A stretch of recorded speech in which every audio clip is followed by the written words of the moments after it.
എറണാകുളത്ത് നിന്ന് ബംഗളൂരുവിലേക്ക് പുതിയ വന്ദേ ഭാരത് ട്രെയിൻ ആരംഭിച്ചു. ഇതിൻ്റെ ഉദ്ഘാടനം ഇന്നലെയാണ് ഔദ്യോഗികമായിട്ട് നടന്നത്. ഇതിൽ മുഖ്യ അതിഥികൾക്കൊപ്പം ഒരു കൂട്ടം സ്കൂൾ വിദ്യാർത്ഥികളും പങ്കെടുത്തു. ഈ സ്കൂൾ വിദ്യാർത്ഥികൾ എളമക്കര സരസ്വതി വിദ്യാനികേതൻ സ്കൂളിലെ കുട്ടികൾ, അതെ, യൂണിഫോമിൽ ഏതാണ്ട് കുറച്ച് കുട്ടികൾ കൂടെ RSSുമായി ബന്ധപ്പെട്ട സ്കൂളാണത്. ആ കുട്ടികൾ അതിനകത്തിരുന്ന് RSS ഗണഗീതം ആലപിച്ചു. പിന്നീട് റെയിൽവേ അവരുടെ സോഷ്യൽ മീഡിയ പ്ലാറ്റ്ഫോമിൽ അതെടുത്ത് പോസ്റ്റ് ചെയ്തു. വലിയ വിവാദമായി മാറി. ഇത് പിന്നെ RSS വൽക്കരിക്കുന്നു, കാവ്യവൽക്കരിക്കുന്നു. റെയിൽവേ അത് റിമൂവ് ചെയ്തു. പിന്നീട് രാത്രിയിൽ അത് വീണ്ടും പോസ്റ്റ് ചെയ്തു. എന്താണ് സാർ ഉദ്ദേശിക്കുന്നത്? അതായത് ഈ കമ്മ്യൂണിസ്റ്റുകൾ മറ്റേ കഴിഞ്ഞ ദിവസം ഈ SDPIയുടെ ഒക്കെ കണ്ടുകിട്ടിയല്ലോ കുറെ സ്വത്ത്. SDPI, പിണറായി വിജയൻ, കോൺഗ്രസ്സുകാർ, KC വേണുഗോപാൽ, ഇങ്ങനെ കുറെ ആളുകൾ.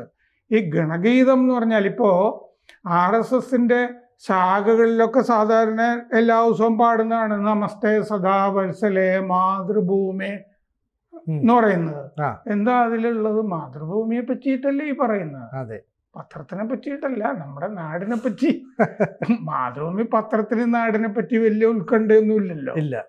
മറ്റേ ദേശവിരുദ്ധനായ രാഹുൽ ഗാന്ധിക്ക് കീ ജയ് പാടിക്കൊണ്ടിരിക്കുകയാണ് മാതൃഭൂമി.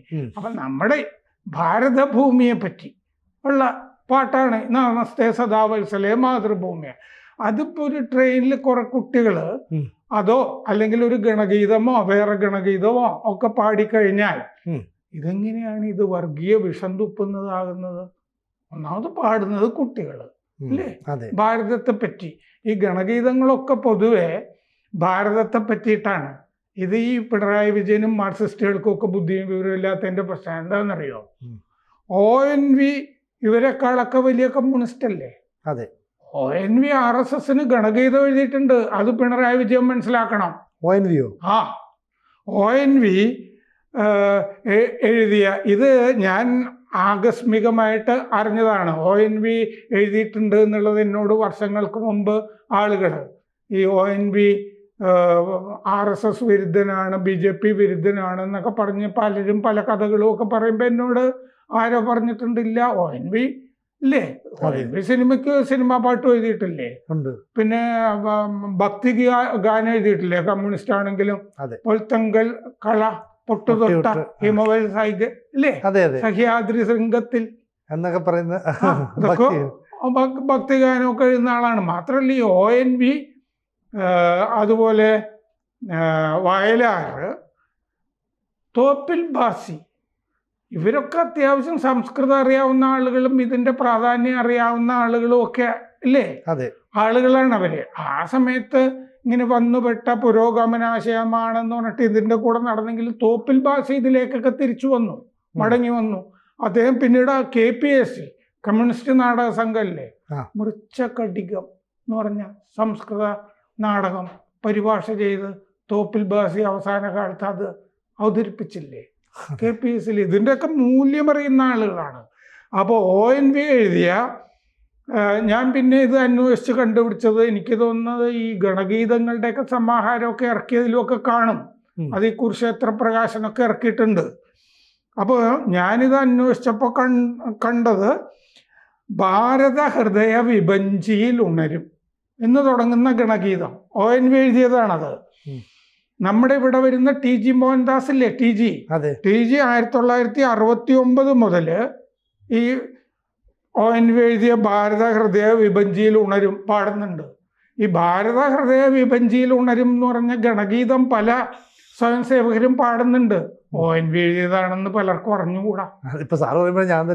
അപ്പോ ഇത് 1969 മുതൽ തന്നെ TG പാടുന്നു. ഈ മറ്റേ ഭാരത ഹൃദയ വിഭഞ്ചി പാടുന്നുണ്ടെന്ന് TG എന്നോട് പറഞ്ഞിട്ടുണ്ട്.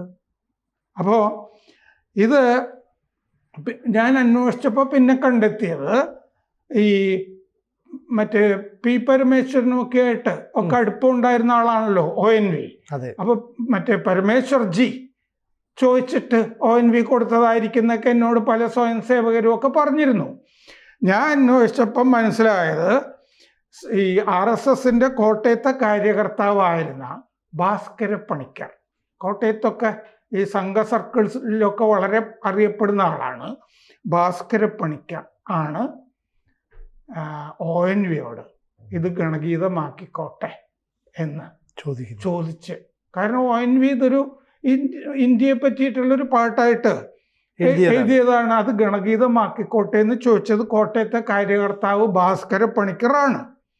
ഇത് ഞാൻ നോക്കിയപ്പോൾ പിന്നെ 1962 ഇത് ONV എപ്പോൾ എഴുതിയതാണ്, എങ്ങനെ എഴുതിയതാണ് എന്ന് ഞാൻ അന്വേഷിച്ചപ്പോൾ ഞാൻ കണ്ടത് എന്താണെന്ന് വെച്ചാൽ 1962 കേരള NGO യൂണിയൻ അവരുടെ കേരള സർവീസ് എന്ന് പറഞ്ഞിട്ടൊരു മാസികയുണ്ട്. കേരള NGO യൂണിയൻ്റെ ആ കേരള സർവീസ് എന്ന് പറഞ്ഞ മാസികയിൽ 1962 ONVയുടെ ഈ കവിത ചേർത്തത് ഞാൻ കണ്ടു. ഇന്ത്യ എന്നാണ് കവിതയുടെ ശീർഷകം. അപ്പോൾ 1962 ONVക്ക് 31 വയസ്സാണ്. 1962 ONV ഇത് എഴുതിയിരിക്കാം. കാരണം എന്താണെന്ന് വെച്ച് കഴിഞ്ഞാൽ ഇന്ത്യയും ചൈനയും തമ്മിൽ യുദ്ധം നടക്കുന്ന കാലത്ത് അല്ലേ ഒരു ദേശാഭിമാന ഗാനം എന്നുള്ളതിലേക്ക് ONV എഴുതിയതായിരിക്കും. ഇത് അധികമൊന്നും ഇല്ലാത്തത് കൊണ്ട് ഇതിൻ്റെ കുറച്ച് ഭാഗം ഇത് ഈ മറ്റേ ഭാരതഹൃദയ വിഭജിയിലുണരും ചില സ്വയം സേവകർ പാടിയതിന് യൂട്യൂബിൽ അടിച്ചു നോക്കിയാൽ കിട്ടും. ഭാരത ഹൃദയ വിഭജിയിലുണരും രാഗമാലിക നാം, ഒരു രാഗമാലിക നമ്മൾ, നാനാവർണ്ണ മനോഹരമാമൊരു രാഗമാലിക നാം, രാഗമാലിക നമ്മൾ, ഒന്നേ നമ്മുടെ മധുര സ്വപ്നം, ഒന്നേ സങ്കല്പം, ഒന്നേ നമ്മുടെ മാനസതാരിൻ സ്പന്ദന മൃദുതന്ത്രം, കരളിൽ കാൽ തളിർ വൈപ്പിലും ഒരുപോൽ ശ്രുതിലയ താളങ്ങൾ, മലേജ മധുര ശ്രുതിയിൽ പാടുക നിളയുടെ കളഗീതം, പഞ്ചമഹാനദ പഞ്ചമരാഗം നമ്മളിൽ ഉണരുന്നു, നർമ്മദ ഗംഗ ഗോദാവരികൾ നമ്മെ ഉണർത്തുന്നു, ഉഷസുണർന്നെഴുന്നേൽക്കും ഹിമവൽ ഗിരിനിര ആരോഹം, മനസ്സിൽ നീലവിശാലതയലിയും സാഗര അവരോഹം, വിശ്വവിശാല ഹൃദന്തം പുൽകുക ഭാരത സംഗീതം, ഭാരത ഹൃദയ വിഭജിയിൽ ഉണരും രാഗമാലിക നാം, ഒരു രാഗമാലിക നമ്മൾ എന്ന് പറഞ്ഞിട്ട്. അപ്പോൾ 1962 ഞാൻ പറഞ്ഞല്ലോ ഇന്ത്യയും ചൈനയുമായിട്ട്. അപ്പോൾ അന്ന് അവിഭക്ത മറ്റേ 1964 പിളർപ്പ്. 1962 പാർട്ടിയുടെ അകത്ത് സാമാന്യം വിഭാഗീയതയുണ്ട്. കോൺഗ്രസിനെ അനുകൂലിക്കുന്നവരും അല്ലാത്തവരും ഒക്കെ. PC ജോഷി ജനറൽ സെക്രട്ടറി ഒക്കെ കോൺഗ്രസിനെ അനുകൂലിക്കുന്ന ആളാണ് ആ കാലത്ത്. കഥ പറയുകയാണെങ്കിൽ ഒരുപാട് സമയം പോകും. ഞാൻ പാർട്ടിയുടെ ചരിത്രം എഴുതിയിട്ടുള്ളതാണ്. അപ്പം അന്ന് പാർട്ടിക്കാരെയൊക്കെ അറസ്റ്റ് ചെയ്ത് തിരുവനന്തപുരത്ത് പൂജപ്പുര സെൻട്രൽ ജയിലിലാക്കി. VS അച്യുതാനന്ദൻ, K അനിരുദ്ധൻ എന്നിവരുടെയൊക്കെ നേതൃത്വത്തിൽ സഖാക്കൾ ചേരിതിരിഞ്ഞ് അങ്ങോട്ടും ഇങ്ങോട്ടും അടിയായി. പട്ടാളക്കാർക്ക് രക്തദാനം നൽകണം എന്നുള്ള അഭിപ്രായമായിരുന്നു അച്യുതാനന്ദൻ്റെ ചേരിയിലുള്ള ആൾക്ക്. അച്യുതാനന്ദൻ ദേശാഭിമാനമുള്ള ആളാണ് അന്നും. അപ്പോൾ ഈ രാഷ്ട്രീയ തടവുകാരായതുകൊണ്ട് അവർ തന്നെയാണ് ഭക്ഷണം പാചകം ചെയ്യുക. അവർക്ക് സാധനം കൊടുക്കും ജയിലധികാരികൾ. ഇതിൽ നിന്നും മിച്ചം പിടിക്കുന്ന ഭക്ഷ്യവസ്തുക്കൾ പട്ടാളക്കാർക്ക് ദാനം ചെയ്യണമെന്നും VSന്റെ ചേരി വാദിച്ചിരുന്നു. ഇങ്ങനെയൊന്നും ചെയ്യരുത് എന്നാണ് എതിർചേരി അനിരുദ്ധൻ്റെയൊക്കെ ചേരി പറഞ്ഞുകൊണ്ടിരുന്നത്. അപ്പോൾ ONV പുറത്ത് നിൽക്കുകയാണ്. ആ കാലത്ത് ഈ ഇന്ത്യയെ പ്രകീർത്തിക്കുന്ന കവിത എഴുതി കഴിഞ്ഞാൽ അദ്ദേഹത്തിനും ഇന്ത്യ ഒരു വികാരമായിരുന്നു എന്നർത്ഥം. അല്ലാതെ പിണറായി വിജയനെയും MA ബേബിയെയും KC വേണുഗോപാലിനെയും പോലൊരാളല്ല ONV. അദ്ദേഹത്തിന് ഇന്ത്യ ഒരു വികാരമായിരുന്നു. അല്ലാതെ മാർക്സിസ്റ്റുകളെ പോലെ ഇന്ത്യ വിരുദ്ധരല്ല. ഇന്ത്യ വിരുദ്ധരായതുകൊണ്ടല്ല ഗണഗീതത്തിന് എതിരാകുന്നത്. അപ്പൊ EMS 1962 ഇന്ത്യയുടെ കൂടെ അല്ലാന്ന് നമുക്കറിയാമല്ലോ. നമ്മൾ നമ്മുടേതെന്നും ചൈന ചൈനയുടേതെന്നും പറയുന്ന പ്രദേശമാണെന്നല്ലേ അക്സായ് ചിഹ്നനെ പറ്റി EMS പറഞ്ഞത്. അപ്പോൾ ONVയുടെ ഒന്നിൽ കൂടുതൽ ഗാനങ്ങൾ ഗണഗീതമായി എടുത്തിട്ടുണ്ടോ എന്നൊരു സംശയവും ഉണ്ട്. കാരണം ഞാനിത് ആദ്യം ONVയുടേത് ഏതാന്ന് ചോദിച്ചപ്പോൾ എനിക്ക് കിട്ടിയ ഒരു മറുപടി, നമ്മ വിളിപ്പൂ നല്ല ഹൈമവത ഭൂമി, തിങ്കൾ കലയാൽ തിലകം ചാർത്തും തുങ്ക ഹൈമവത ഭൂമി, നക്ഷത്ര കതിർ മുടിയിൽ തിരുകും നല്ല ഹൈമവത ഭൂമി എന്ന് പറഞ്ഞൊരു ഗണഗീതമുണ്ട്. ഇത് ONV എഴുതിയതാണോ എന്നൊരു സംശയം എന്നോടൊരു ആൾ ഉന്നയിച്ചിരുന്നു. കേൾക്കുമ്പോൾ മറ്റേ പൊൽത്തിങ്കൾ കല പോലെയൊക്കെ സാധനമുണ്ട്, സമാനമായ രീതിയിലല്ലേ. ഹൈമവത ഭൂമി എന്നൊക്കെ പറയുന്നത്. നോക്കൂ, ഹൈമവത ഭൂമി തിങ്കൾ കലയാൽ തിലകം ചാർത്തുന്നൊക്കെയല്ലേ എഴുതിയിരിക്കുന്നേ. അതെ, അല്ലാതെ ഇതിൻ്റെ അകത്ത് വേറെ എന്തെങ്കിലും ഉണ്ടോ? ഇന്ത്യയെ പ്രകീർത്തിക്കുന്ന ഗാനങ്ങളല്ലേ ഇത്? അതെ, രാഷ്ട്രത്തിന് വേണ്ടിയിട്ടുള്ള പാട്ടുകളല്ലേ. അപ്പോ ONVക്ക് ഇത് ഗണഗീതം RSSന് എല്ലാ സ്വയം സേവകരും പാടട്ടെ എന്ന് പറഞ്ഞിട്ട് ഭാരതഹൃദയ വിഭജിയിൽ ഉണരും എന്ന അദ്ദേഹത്തിൻ്റെ ഗാനം അല്ലേ 1962 എഴുതിയത്.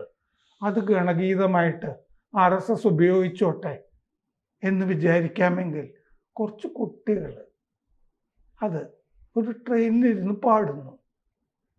ഇതെങ്ങനെയാണ് വർഗീയതയും ഫാഷിസവുമാകുന്നത്? ONVക്ക് തോന്നിയില്ലല്ലോ ഇന്ത്യയെ പറ്റി എഴുതി കഴിഞ്ഞാൽ ഇത് ഫാഷിസമാവുന്നു. ഇന്ത്യയെ പറ്റി എഴുതിയ ഫാഷിസമാവുമോ? വന്ദേ മാതരം പാടിയ ഫാഷിസമാവുമോ? ആരുടെ കൂടെയാണ് കമ്മ്യൂണിസ്റ്റുകൾ അല്ലേ? ആരുടെ കൂടെയാണ് മാർക്സിസ്റ്റുകൾ? ONVയെ കണ്ട് പഠിക്കുക. കൂടുതൽ വാർത്തകളും വിശേഷങ്ങളും നിങ്ങളിലേക്ക് എത്താൻ ABC മലയാളം സബ്സ്ക്രൈബ് ചെയ്യുക, ബെൽ ബട്ടണും അമർത്തുക.